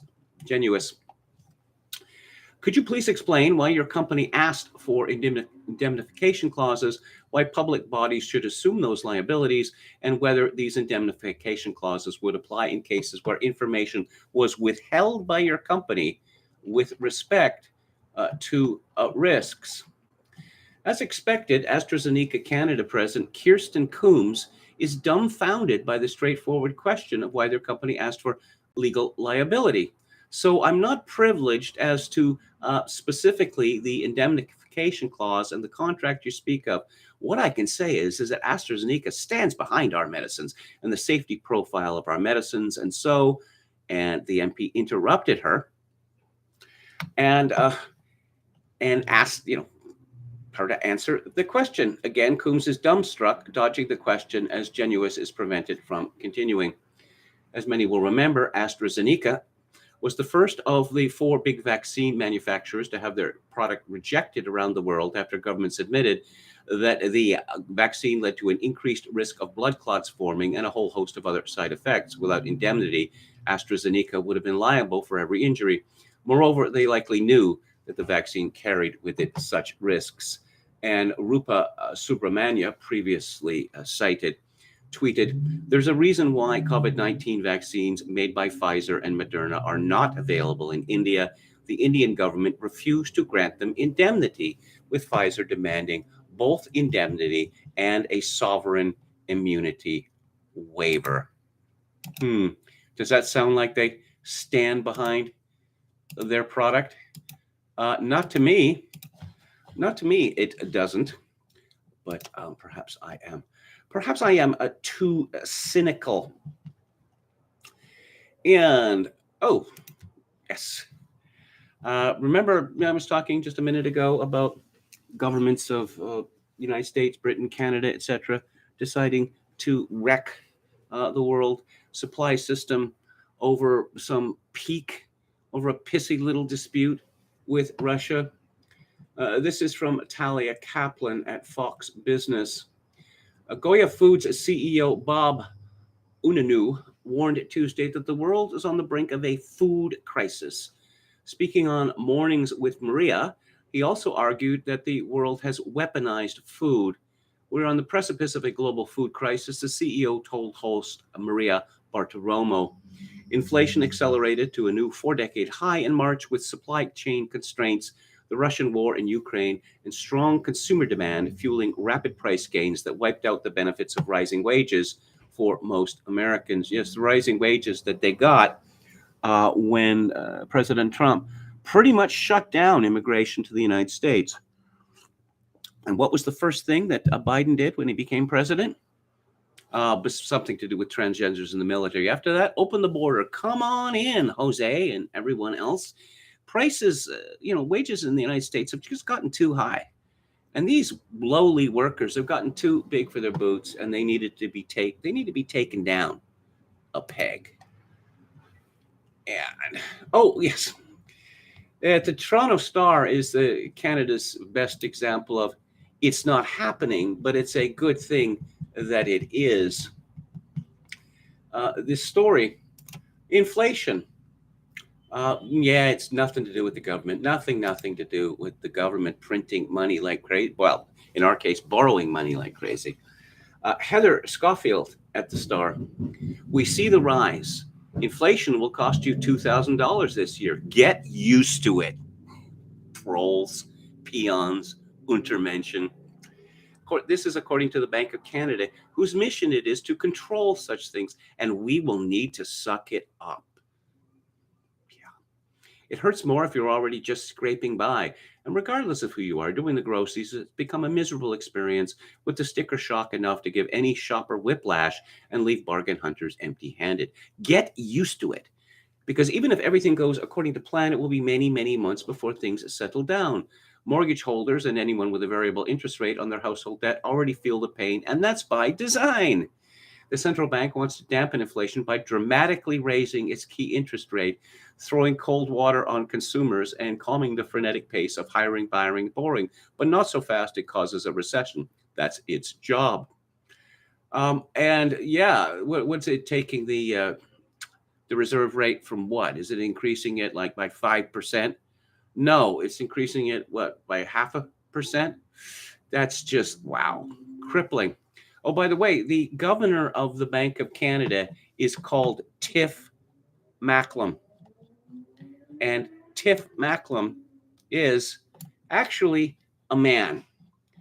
Why a man, a grown man who is not, trans, would want to call himself Tiff? Perhaps that's a question that should have been asked before this fellow was confirmed as the governor of the Bank of Canada. According to Wikipedia, I'm looking at this picture of him, Wikipedia picture, and he looks like a man who would call himself Tiff. Apparently his full legal name is Richard Tiffany Macklem. Okay. Yeah, but you see the Bank of Canada, they got our backs. They don't, actually. Obviously, the Bank of Canada does not want to raise interest rates sufficient to get inflation under control, because that would lead to a collapse of the housing market, which means that homeowners would be, those who own their properties outright would lose a lot of money, and we can't have that. Let's go to the chat. And here we are. Someone should do an RW version of Trivial Pursuit. It would be fun and a scandalous cultural treasure, says Quachut Lango. British American says, my math is like Trudeau's today. Well, I'm sure you can add 13 to 14 and get a 27. Yeah, he looks like a Tiffany, says Gamillan. I suppose there are women called Tiffany now. Back in the 70s, when I was a young man, I had a girlfriend who had a dog, one of those little fluffy dogs that women like, and she called that dog Tiffany. And I thought, yeah, okay, sure, Tiffany. For a pet's name, absolutely. For a person's name, no. For a Christian name, certainly not. Who else do we have? Trudeau has doubled Canada's debt. That's doubled, says British American. But, budgets balance themselves. Isn't that what math genius Justin Trudeau said? At around the time that Trudeau was getting into politics, or when there was clamor for him to get into politics, he was asked about the news, and he said, I don't read newspapers. You don't? Why not? If anything important happens, someone will tell me about it, he said. All right. Okay. Who else do we have? I think Dawn may have died from yesterday's pineapple pizza, says Ann Run. Okay. Okay. Chat is down around 15 folks, says Quachalango. Okay, what are we talking about here? My ancestor, a British American, says great uncle from County Armagh, Ulster, was one of the original 300 Northwest Mounted Police, forerunner of the RCMP in 1874. I still have letters of his full of spelling errors, but he could ride a horse. You know, the RCMP is not liked in Western Canada, particularly in Alberta and British Columbia, because it's the wild, wild west for the RCMP. It is RCMP policy not to staff local divisions with people from the vicinity. So you will have people from Ontario, Quebec, the Maritimes serving as RCMP in British Columbia, and it is evident that they don't like British Columbians very much. And so they do crazy things, like getting caught pleasuring themselves in a car on duty and being suspended for 10 days, getting loaded, hammered on duty, and driving your cop car into a school bus and getting handed a 10-day suspension. Being convicted of assault on a prisoner with his hands, handcuffed behind his back, beating the crap out of him and being convicted of this and getting a 10-day suspension from the RCMP. Engaging in such behavior as to cause the death of a terrified Pole who was in an airport in Canada, coming to Canada. And then one of the cops involved with this got hammered and killed a man on a motorcycle and then fled the scene. That's the kind of behavior that the RCMP engages in British Columbia. And, okay, I'm going to talk about Abercrombie and Fitch now, because apparently Abercrombie and Fitch was making clothing that white people like, and we can't have that, can we? What, they're not dressing up like hip hoppers? This is from Emma Gray, MSNBC opinion columnist. Abercrombie and Fitch's racist, sexist, fatophobic American fantasy. A new Netflix documentary explicitly describes what many of the young people buying up A&F's generic polo shirts and low-rise denim pants know implicitly. Like, why would you want to look good? Huh? Only racists want to look good. Only racists are well-groomed. It's funny, Ralph Lauren, you look through fashion magazines of your girlfriend or your wife, and you see these ads for, Ralph Lauren clothing, and handsome people dressed handsomely in a sort of naval style. And you think, these people look good. But no, that's a bad thing too. Emma begins, you knew it when you smelled it. That overpowering musky cologne would hit your nasal cavities first, the bottled up scent of the popular guy you had a secret crush on. And then you'd hear it. Techno club beats blasting so loud you could feel the bass reverberate in your chest. And finally, you'd see it. Two college-age shirtless white guys, all visible abs and effortlessly swoopy hair, flanking either side of the entrance. In the late 1990s and early 2000s, just walking by an Abercrombie and Fitch, the generically white bread, boo, preppy, boo, chain store of millennial nightmares. I don't like to think that all women are idiots, but, sometimes this is a nightmare. There's a store that you don't like, and apparently proximity to this store is a nightmare. 20 years later, the memory is still seared into my brain, right alongside the Sbarro pizza my friends and I would eat at the mall food court after a long Saturday afternoon of shopping and chilling. The exclusionary nature of Abercrombie was always strongly implied, but harder to grasp clearly especially when you were like me in middle school and high school, arguably the years when many kids want nothing more than to effortlessly blend in during the brand's cultural zenith. But a new Netflix documentary, White Hot, The Rise and Fall of Abercrombie and Fitch, describes explicitly what many of the young people buying up A&F's generic polo shirts and low-rise denim pants knew implicitly. The clothes came secondary to the vibe. Oh, not like, say, Old Navy or The Gap. Because what Abercrombie was selling in its heyday was a culture, the cool crowd. And cool had guardrails. Well, of course it has guardrails. If there were no guardrails, how could you know what was cool? It was white, boo. It was thin, boo. It was affluent, boo. It had highly visible abs, boo. It was wearing a graphic tee with a moose head printed on it. Does this woman have a boyfriend? And what does this boyfriend look like? I suspect that this woman, if Emma has a boyfriend, she is deeply disappointed in him. White Hot, directed by Alison Clayman, traces the way in which Abercrombie's clear-eyed exclusionary branding facilitated both its precipitous rise and its ultimate recession from mainstream relevance. One former employee described the company's hiring practices, cost, and imagery as representative of the worst parts of American history. Like, slavery or like the Civil War, as bad as that. Abercrombie and Fitch, as millennials know it, really began with Les Wexner. Yes, the same Les Wexner who reportedly helped facilitate Jeffrey Epstein's rise. Wexner, founder of L Brands, acquired Abercrombie and Fitch, then a failing elite sportsman brand that catered to the likes of Teddy Roosevelt. Boo! In 1988, he soon realized that revamping the company for its historical consumer, middle-aged athletic white dudes, wasn't going to work. So in 1992, he brought in Mike Jeffries as CEO.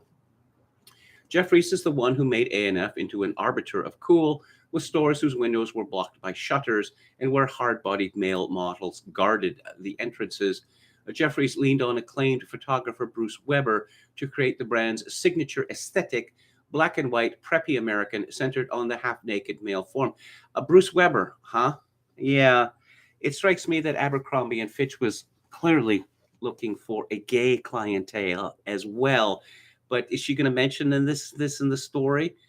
I don't think so, because gays are the bestest people on earth, and you couldn't associate with them that anything with something that is redolent of the worst parts of American history. Could you? Jeffries obsessively monitored the attractiveness of sales associates and gave store managers handbooks with racist rules about appearance, like a neatly combed, attractive classic hairstyle is acceptable, but dreadlocks are unacceptable for men and women.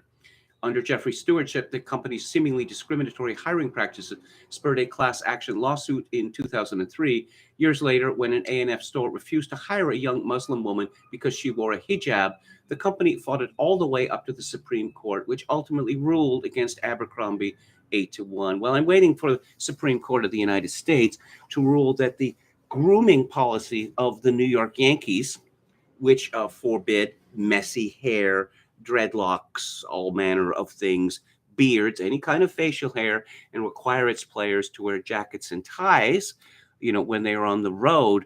Surely that is redolent of the worst parts of American history too, is it not? Under Jeffrey's leadership, it's hard to overstate how completely the Abercrombie aesthetic made its way into suburban schools across the country, especially in white, affluent communities. For those of a certain age and socioeconomic class, even if you never shopped at one of its aggressively perfumed stores, you probably have feelings about the brand. I guess so. If you say so, Emma. Maybe A&F was aspirational for you. Maybe it was corny. Maybe it was just stupidly overpriced. Maybe it was intimidating. How can you be intimidated by a clothes store that you don't care about? I suppose Emma is no stranger to being intimidated by things of which she knows nothing or doesn't care about. Fashion is selling us belonging, confidence, cool, sex appeal, Washington Post critic at large Robert Givhan says in White Hot. In some ways, the very last thing that it's selling is actual garments. Apparently, the Washington Post has discovered how advertising and branding work. Wow, that paper is a marvel.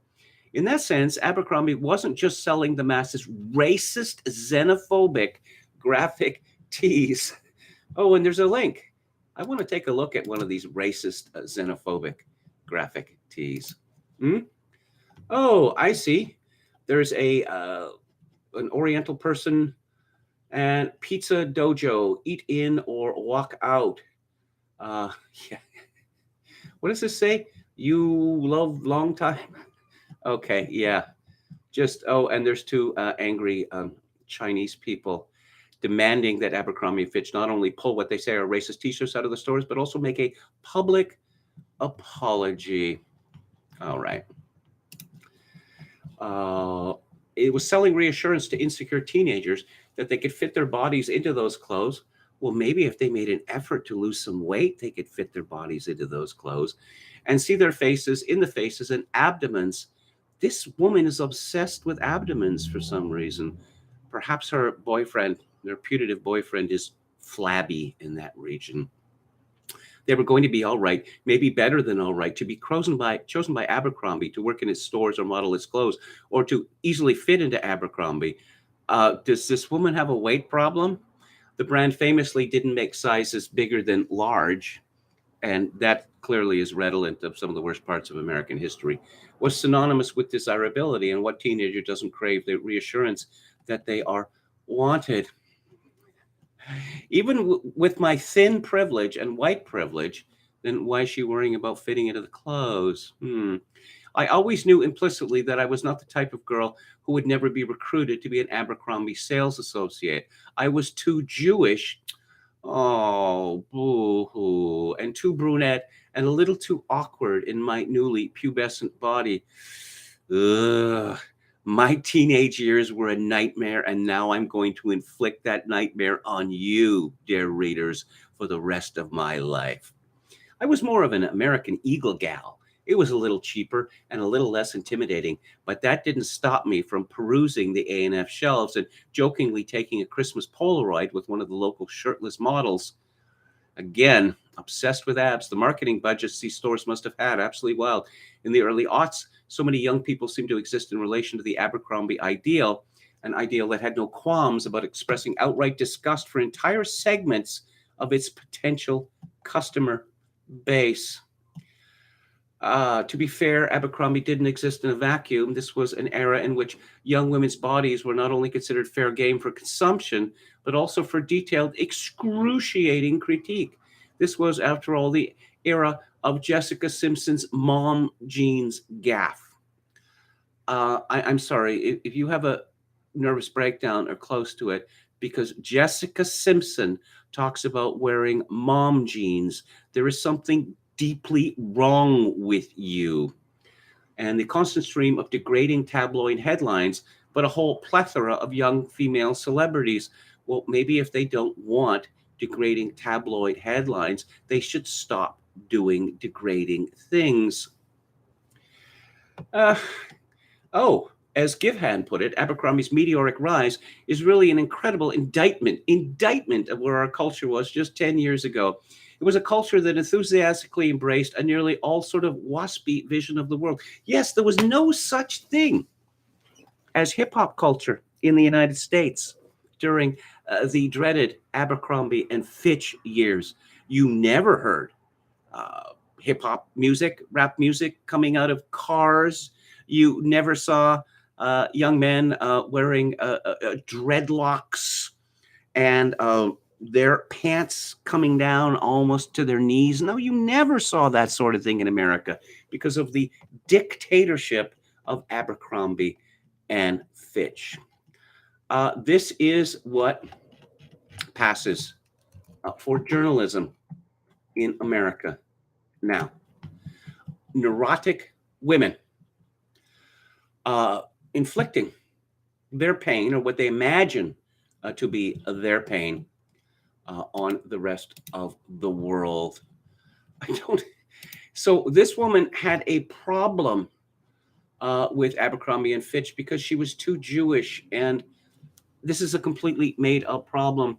I've gone to her Twitter page where she calls herself Emma Lady Rose, and she has a podcast, Love to See You, I think it's called, and with Claire and Emma, and they look like children.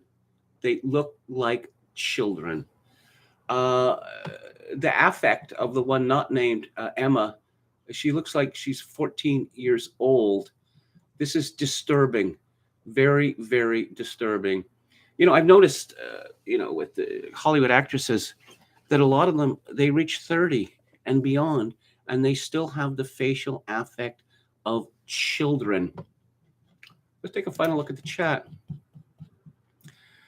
Interesting that we were talking about Tiffany right before malls, says Quacho Lango. And then they cry about that until the cycle repeats, says David the Gnome. I'm going to watch this documentary for the lols, says lols, or LOL, says Picasso 88. Vajaya, says Chocokin 666. Camelot music was big in the mall, says Oscar Toe. Yes, in that Frank Wright piece, there was a picture from a Calvin Klein ad of a black woman who I would guess would be 150 pounds overweight, in skin tight, in yoga pants and a skin tight top, doing the splits. There's nothing that I can't do, despite being morbidly obese. Did she had help being raised to her feet after assuming that pose? I'm going to say yes. Yes, she did. Picasso 88 says in Canada, Malbrook stores were either Kohl's or W.H. Smith. Yes, I remember those days. I remember the days of, bookstores, actually. I used to buy a lot of remaindered books, and both Kohl's and W.H. Smith had a good selection. A good selection. Don Willis says, yeah, but nothing like picking up magazines you would never subscribe to and throwing them out a week later. I specifically got taken to a store for fat boys, says Yo Mama Husky Size. Yes, you remember on King of the Hill when Bobby became a husky male model? And his father begged him not to do this. He tried to forbid him, and he ran away and appeared in this husky fashion show. And Bobby thought, I'm finally fitting in. Look, I'm a model. I'm a male model. And then he found out that everyone was laughing at him because he just looked ridiculous. And then he decided that Hank was right. Hank was always right in these things. I tried to stop you being a husky model, not because, it's not because I don't want you to enjoy yourself or whatever. It's just that I wanted to, prevent you from spare you the embarrassment. I never liked Old Navy, says David the Gnome. Well, it's a junior varsity version of the Gap. Is it not? Remember those Old Navy ads with the old lady and the dog? I'm looking at these ads now for stores like Old Navy, and what you're selling clothes here. Apparently, you're selling me an idea that obnoxious women, they're where it's at. Frightening, in fact. If you're a woman, if you're female, you want to be frightening. Hank's not real smart, but he's smart enough, says Dan. Allison. Well, he's good with his hands. What was your go-to music store when young, says Oscar Toe? It was A&B Sound on First Granville Street and then Seymour Street in Vancouver, which had the lowest prices in the world. True. The lowest prices for LPs and then for CDs. I was curious about this. Why? And there were competitors that tried to match two competitors, Kelly's and Miller's, that tried to match their prices. And I wondered about this. And then I learned that the reason for it was that Vancouver, along with Miami, were the two cities in North America where people were the most likely to buy stereo equipment. And so the cheap LPs and later CDs at A&B Sound were loss leaders. They'd get you in the store, and if you listen to LPs and then CDs, you'd be interested in a CD player, a turntable, speakers, amplifier, etc., etc. And they had a good run. They had a store in Victoria, and which sadly closed about 10, 15 years ago. Of course, remember record stores? Yeah. Yeah, I used to spend a lot of time at record stores, even before I could afford to buy LPs. I go to the stores and I just flip through the records. And this was before the internet, of course. So looking at records was the only way, to discover, the names of the songs on the records, who wrote the songs, the people who were in the band, that sort of thing. I remember once I was in Miller's and this salesman said, "Do you like Procol Harum?" "Yeah, I do." So he said, "Here, take this then." And it was one of, it was a stand, it was a duplication of artwork, a cover artwork for, I don't know, Broken Barricades, say, maybe. And it was very, very large. And I walked out of the store and I thought, how am I going to get this home? Because I'm going to have to go home now because I can't walk around downtown holding this absurdly large thing that looks like, I'm advertising this band. And so then I went to the bus stop and I thought, am I going to actually drag this up the steps of the bus and then try and find a seat on the bus holding this thing? And I thought, no, I'm not. So I dumped it in the alley and ran away. And on that bombshell, that is the end of the show. And I will be back on the air tomorrow at 4 p.m. Pacific, 7 p.m. Eastern. Thank you so much for tuning in. I greatly appreciate it. As always, if you'd like to make a donation to the live stream, my PayPal account is linked to Kevin_Grace at hotmail.com.